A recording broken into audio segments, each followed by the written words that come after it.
त्याच्यामुळे आता जसं साहेबांनी सांगितलं की आरोपीच, कारण हे आरोपी आहेत 16 नंबरमध्ये यांचा नंबर 1 आहे, 16 जणांच्या विरोधात जे आम्ही पिटिशन केलं त्याच्यात यांचा नंबर 1 आहे.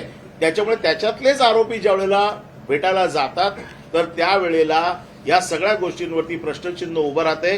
साहेबांनी जसं सांगितलं की महाराष्ट्राच्या जनतेला हे तर मी पूर्णपणे सविस्तर सगळे मुद्दे सांगितले नाहीत, परंतु जे मुद्दे उद्याच्या निकालात अपेक्षित आहेत, जे सुप्रीम कोर्टाच्या गाईडलाईन प्रमाणे तेवढ्या मुद्द्यांचा फक्त आम्ही उहापोह केलेला आहे आणि आमची अशी अपेक्षा आहे की सुप्रीम कोर्टाच्या गाईडलाईन प्रमाणे उद्याचा निर्णय होईल. या दोघांची भेटी संदर्भात आक्षेप घेत आपण सुप्रीम कोर्टात देखील एक ऍफिडेव्हिट दाखल केलं. आम्ही काल सुप्रीम कोर्टात एक ऍफिडेव्हिट दाखल केलेला आहे, कारण सुप्रीम कोर्टाच्या निदर्शनास आणणं हे गरजेचं होतं आणि म्हणून काल आम्ही ऍफिडेव्हिट फाईल केलंय की अशा प्रकारे न्यायाधीश ज्या वेळेला, कारण ते न्यायाधीशाच्या भूमिकेत आहेत, न्यायाधीश आरोपीला भेटायला जाणं, न्यायाधीश आणि आरोपीची मिलीभगत आहे का अशा प्रकारची मिलीभगत असेल तर हा कोणाचा वैयक्तिक खटला नाहीये.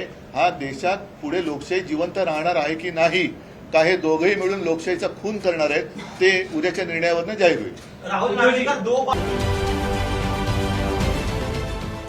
देश विदेशातील प्रत्येक घडामोडींचे लाईव्ह अपडेट मिळवण्यासाठी आता साम टीव्हीच्या सर्व सोशल मीडिया प्लॅटफॉर्मला लाईक, फॉलो आणि सबस्क्राईब करा. तसंच सर्व नोटिफिकेशनसाठी बेल आयकॉन प्रेस करायला विसरू नका.